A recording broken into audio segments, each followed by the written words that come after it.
حاليا جهز وتوفر عندنا موديل جديد ضمن وجبة الدرجة الوسط. غرفة 6 أبواب، طابقين ملحق. الملحق يكون داخلي. قياس الكنتور يكون ارتفاع 2.60 متر، طول الكنتور يكون 3 أمتار و30. زاوية الملابس تكون بارتفاع الكنتور، بابين كنتورية بهذا الشكل. الموديل هذا متكون من 9 قطع، كنتور وزاوية، ميز بلازما، شرباية وملحقاتها. تكون تاج عالي وناصي، اضافتين له كوموديات عدد 2. نظام عمل الكومودي يكون مفصول عن تاج الشرباية. اشتغلنا بهذا الموديل يكون مخزن شازلون بهذا الشكل. ميز مراية هذا الموديل يحتوي على 6 مجارير اضافة الى ابواب عدد 2، والمجارير يكون سكك حديد بهذا الشكل.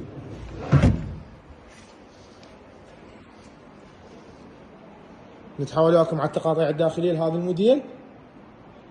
الابواب المتصلات اللي بالطرف يحتوون على رف، اسفلهن بورة علاقة. داخل هذا الموديل يكون صاج طبيعي.